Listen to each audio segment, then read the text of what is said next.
This Charizard looks like a clean 9, however after further inspection you'll see it actually gets a lower score. Take a look at these marks here. My predicted grade is a 7.5. Let's take a full look at this on Guess That Grade. If you want to see how I grade a particular part, here's the timestamps below. Go check those out and fast forward to it. Otherwise, here's step 1, the value and decision making process. The first place I like to go to is price charting. It gives you a good ungraded value as well as the PSA 10, 9, and etc. versions of that. On top of that, it also tells you the most recent eBay comps. But I also like to go into eBay myself, and there's actually a graded selection. You can select the professional grader. In this case, I selected tag, and you can see the most recent sold, get the idea of how much they cost. And then what I like to do is type in degree grading, take off the selection of tag, and then search for that. In our case, we didn't find anything for degree grading for this particular card. It's a newer, smaller company, so of course there's not going to be something in there for it. We wanted to take about 30 to 40% off. I used to say 20 to 30, but I think it's more accurate to say 30% off the total value of what a PSA version would get. So let's talk about PSA. We have the card value across the board. It's going to be $28 regardless for the raw. And then you have the grading fee, shipping, and insurance. And again, the shipping for PSA, tag, and degree is going to be different because there are shipping costs for shipping out and also return shipping for PSA and tag, whereas degree doesn't. It just included all together. So that gives us a little bit lower of a price point when you're going with someone like degree grading. You can see the total cost is significantly lower. However, PSA and tag are way more reputable than degree grading. A lot of people haven't even heard of them, which is why the cost might be worth it upfront for you to pay. But when we look at the total time frame as well as cost and the grade you're coming back to, that might change your mind, but it's up to you.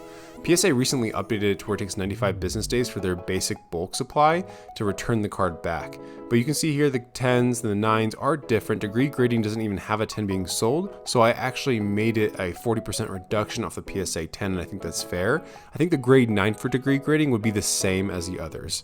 So let me know, is this card worth grading in your eyes, or is this something that you wouldn't even grade at all? And if you do, who are you going to go with? On to step 2, let's talk about the centering.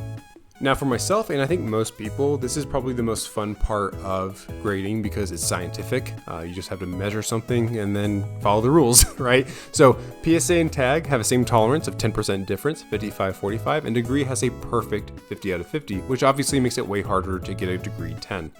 On this card, we have a 46.3% left, 53.7% right, which all you do to get the difference is you take 50% and minus and subtract that difference. So what is that, 3.7% for this 46.3? Yeah, times that by 2, you get 7.4%. You do the same thing for the bottom, for the top and bottom, and you get 3.8%. And now what we're gonna do is take the worst percent value, and that's very important.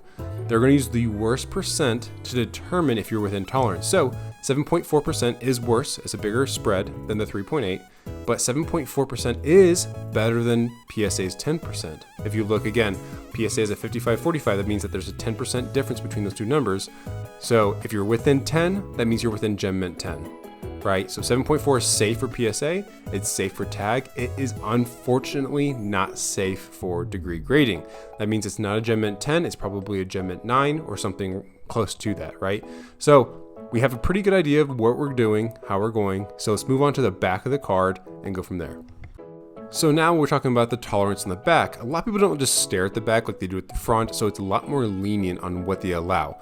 PSA allows up to 50%, tag allows up to 30%, and degree allows up to 6%. So again, in my opinion, degree is way more strict, which means their 10s are worth way more, in my opinion again. But because they're so small and not reputable as the other two, they're not actually worth as much in the marketplace. But let's talk about the cards. The left and right, again, what we're gonna do is subtract that from 50, then multiply by 2, and we got 7.8%, and then top and bottom, we got 1.6. 1.6 is fantastic. It actually is within that, but unfortunately, we have to go with the worst one, 7.8, which is a few percent over. So unfortunately, we don't get that met on the Gem Mint 10, so let's move on to the next section. All right, so let's look at step 3, the card surface. I'm gonna try something a little bit different here. I don't have any graded cards I've done in the past come back yet, so I don't have a big reference, but I did go online and search PSA's guideline, tag, and degree grading, because my boy Magma on YouTube, thank you very much for the recommendation here, left a comment on last week's video basically saying, hey, can you tell me a little bit more about the PSA 10s, the 9s, the 8s, and what to look for, and how does that grade differently? Like, what is the difference between each type of grading company and what would that actually look like in an example. Unfortunately, I didn't take a lot of videos on this card, and I apologize for that, but here are some pictures of things that you can see that there are some flaws. So I called each of those out based on my understanding of PSA, tag, and degree. PSA and tag are pretty similar in their rating system, and I give them an 8.5 for just the surface, just this one section, whereas degree gave it a 7.5. Now, PSA 9 and 8 are a little bit different, so I kind of fell in the middle for 8.5 because a 9 will say it has very light roller marks, and an 8 has a very light scratch, singular, not plural, scratch. So I settled in the middle for an 8.5. Tag is actually very, very similar as well. Regarding the roller lines, for minimal roller lines, that makes it a 9 to 9.5. However, they will not allow a 9 or 9.5 if it has any continuous scratch or deep scratch. So that's why I kind of settled in the 8.5 for that as well. Degree is just a lot more harsh, honestly. If you go into their online rubric and put your percentages breakdown, it comes out pretty low to like a 7.5. Now on to step 4, the corners and edges. Now you don't really need a magnifying glass or a microscope to be able to see this information, but I wanted to show you the type of microscope I'm using here. It's actually a different one now. I bought a different one, so it's a higher quality. Right now this video is in 720p when you get the actual microscope view, but the new one I have is 1080p, so I'm very excited to show you that in my new videos. But as we're going through the front of the card, I'm looking for the corners first. So I start there, and I'm just kind of going around, and I slowly rotate through from the front of the card. I don't see anything that really sticks out to me. I'm looking for lifted edges. I'm looking for any kind of separation within the card itself. I'm looking for white specks or any kind of cuts, like it could be an improper rounded cut. Right here you can see at the top that there is a white speck in that corner, and as we rotate you'll see this other corner also has one. And then as we rotate again, you're going to see one more white speck. So that means we have 3 white specks on the back of the card within the corners itself. And now I'm actually going to speed it up and I'm going to rotate through the card. I know this probably isn't very pleasant for your eyes. I apologize, it's probably making you a little dizzy, but I'm really quickly just sifting through the edges of the card on the back, and then I'm switching to the front.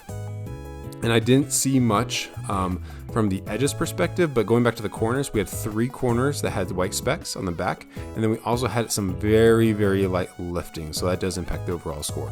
But with everything that we looked at so far on this card, what grade do you think this card will get from degree grading when it comes back to me? Leave a comment down below, I'm really interested in seeing your thoughts. But regardless of how well or how bad this card is going to do grading, we're submitting it anyways because that's the whole purpose of this channel, right? Is to educate others as well as myself to find out what flaws are there and how does that actually impact the grade depending on the place that you're going through. But if you like this sort of content, please feel free to subscribe and follow me on all my different platforms for updates when I get these graded cards back. It really does mean the world to me. Until next time, keep guessing that grade.